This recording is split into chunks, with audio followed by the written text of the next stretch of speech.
Hey everybody, it's Plumas Poetic back with Mile High recap for Game 2 of the Nuggets and the Clippers. Frustrating loss for Denver. They had chances there in the fourth quarter. Christian Brown had a shot at a three. Jokic had a shot at a three at the very end, but they couldn't do it, so they lose by three. They hit their free throws, they win that game.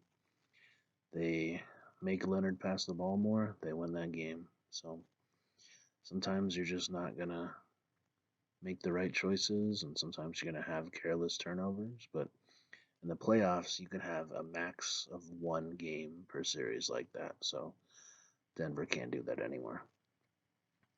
Do want to bring up the interaction between Jamal Murray and Norman Powell, and especially how TNT just blatantly got it terribly wrong in terms of giving context.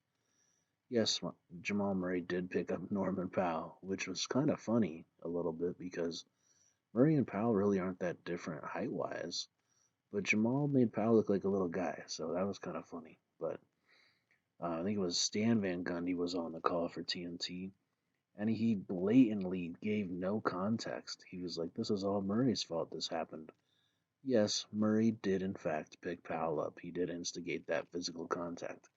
However, Powell instigated overall the physical interaction during that sequence. He was on one side of the court towards the sideline near the Clippers bench. He shoves Jamal Murray in the chest, runs to the other side, opposite the Clippers bench, to that sideline because he's, moving to get open to get the ball. He runs through some guys to basically kind of use them as screens to get open.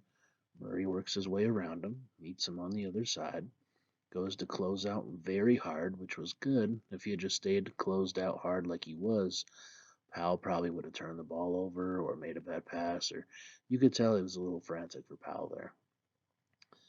But then Murray, yeah, he picked him up and then he let him go, and Powell got very animated.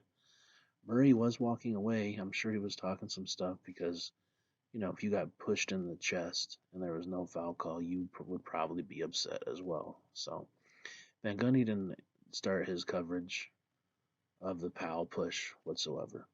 What's funny is TNT's replay folks, when they replayed the sequence multiple times, they started by showing Powell shoving Murray. So TNT's own camera folks and replay folks knew that Powell instigated the entire sequence. Murray did escalate it, but Van Gundy didn't want to, let go of that part. But yeah, Game 3 is on Thursday. Nuggets got to bounce back on the road. They're a pretty good road team.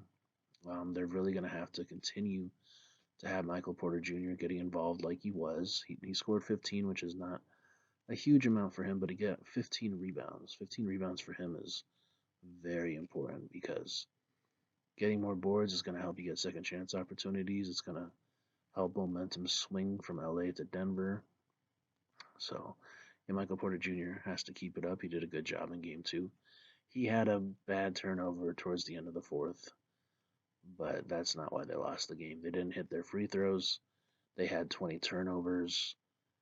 They got way too into the two-man game, and they also were just driving to the paint and then either taking a bad shot or trying to kick it out, which led to turnovers. So, gotta spread out the floor. Gotta have your guys move around. Gotta have guys cut.